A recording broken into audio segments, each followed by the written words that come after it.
Oke, assalamualaikum warahmatullahi wabarakatuh. Berjumpa lagi ya teman-teman semua. Pada kali ini saya pas kebetulan berada di Samarinda setelah beberapa minggu ya teman-teman. Saya tidak melakukan aktivitas berjualan dan cakwe. Pada hari ini daripada tidak ada kegiatan, saya menyempatkan diri untuk dagang kaki. Nah, ada satu hal yang perlu saya sampaikan pada teman-teman semua. Ini hanya sebuah pengalaman saja ya, ketika kita berjualan di odading dan cakwe di Kalimantan, khususnya di daerah Samarinda dan sekitarnya. Nah, jadi teman-teman ya, di sini itu kita berjualan mungkin sudah 4 tahunan ya, karena 2019 awal kita buka di sini pertama, dan kemudian masih bisa berjalan di sini yang ada beberapa tempat teman-teman ya. Jadi masih stabilnya seperti. Nah, ada suatu perbedaan juga ya ketika kita jualan di rupanya ini di Jawa seperti itu. Jadi kalau di sini itu memang tidak seramai seperti waktu saya jualan di Jawa seperti itu, tetapi dengan siklus yang stabil ya teman. Jadi kita terus tidak terlalu ngejut dan juga tidak terlalu sepi, tapi dengan nominal atau nilai uang itu yang tinggi itu ya, kita masih bisa mengusaha usaha itu, bahkan kita masih bisa menyisakan dari hasil saya tersebut. Jadi itu salah satu potensi yang ada di Kalimantan sendiri, khususnya di Samarinda. Ketika kita sudah 4 tahun berjualan di sini, tetapi kita masih tetap bisa bertahan. Nah, apalagi ya teman-teman ya, ini baru kita berbicara masalah peluang usaha tentang odading dan cakwe. Dan bagaimana dengan kuliner lainnya, tak beda dengan daerah-daerah lain tentunya teman-teman. Itu baik itu di Jawa, kemudian di Sumatera, kuliner itu kan dominan ya, artinya di semua daerah itu pasti usaha kuliner adalah usaha yang paling dominan dan paling mudah dilakukan dan paling mudah diterima di lingkungan masyarakat, karena itu menjadikan suatu kebutuhan pokok yang mendasar bagi kita di kota-kota maupun di desa-desa seperti itu. Apalagi teman-teman di Kalimantan Timur sendiri khususnya seperti itu, karena di Samarinda sendiri adalah satu kota yang nantinya akan menjadi suatu kota penyangga kota Nusantara ataupun IKN ya teman-teman. Nah, itu otomatis semakin lama jumlah penduduk pun di sini akan semakin banyak ya teman-teman. Nah, itu mempengaruhi daya beli juga teman-teman seperti itu. Walaupun secara ekonomi di Kalimantan Timur ini ataupun tepatnya di Samarinda ini mengalami penurunan, karena memang dari dulu kan ini kan kaya ya teman-teman, artinya kaya dari sebelum batu bara. Di sini sudah banyak, artinya kayu-kayu, bahkan pabrik kayu lapis juga banyak di sini, tetapi sekarang sudah tidak ada.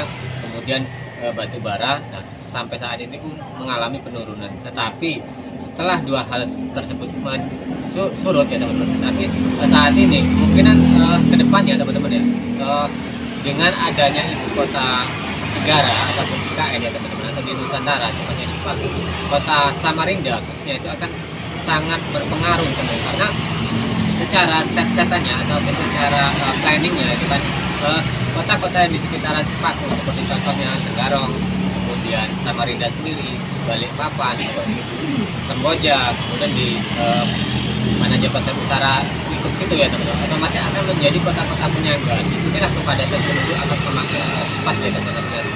Apalagi kan akses nantinya itu kan via Balikpapan dan via Samarinda. Contohnya adalah bandara domestik nantinya kan akan lewat di Samarinda seperti itu, dan kemudian internasional lewat di Balikpapan seperti itu. Nah, jadi hal itu sangatlah menentukan dan mempengaruhi gaya beli otomatis teman-teman bagi kita seorang usahawan ataupun kita sebagai orang pedagang, terutama kuliner ya teman-teman, karena kuliner ini tidak pernah ada matinya. Nah, kemarin saya juga sudah melihat ya teman-teman di Sepaku seperti itu. Seperti apa?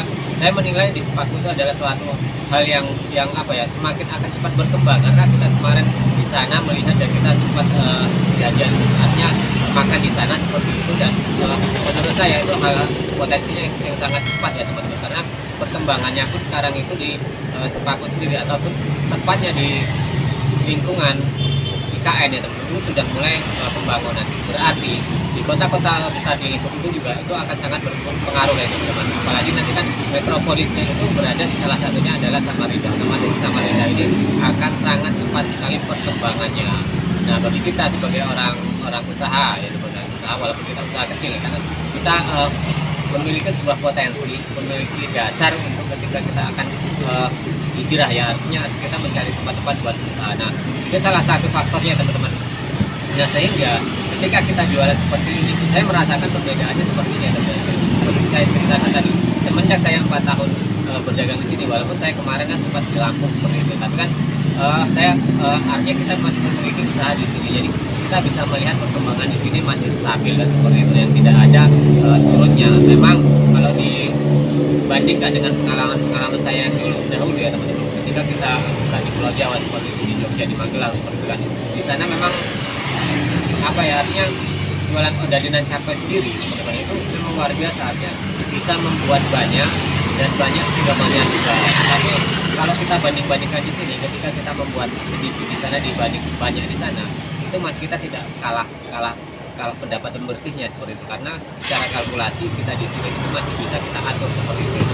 Nah, jadi itu ya teman-teman, sedikit pengalaman dari saya seperti itu, pengalaman dari saya, apalagi teman-teman yang punya inspirasi itu kan, punya ingatan itu kan untuk usaha di Kalimantan, memang tak ada salahnya ya teman-teman, karena di kota ini sekarang itu mulai tumbuh pesat ya, itu mulai berkembang, walaupun sektor-sektor utamanya itu mulai turun, tetapi dengan perkembangan apalagi akan menjadi suatu kota besar, tentunya itu sangat berdampak sekali buat kita para usahawan ya teman-teman, untuk merintis usaha seperti di tempat ini seperti itu. Jadi itu saja teman-teman, sedikit cerita dari kami. Sekarang saya berada di Samarinda dan hanya memberikan suatu motivasi pada teman-teman semua dan membaca bagaimana potensi yang ada di Kalimantan, khususnya sekarang itu kami ada di Samarinda sendiri.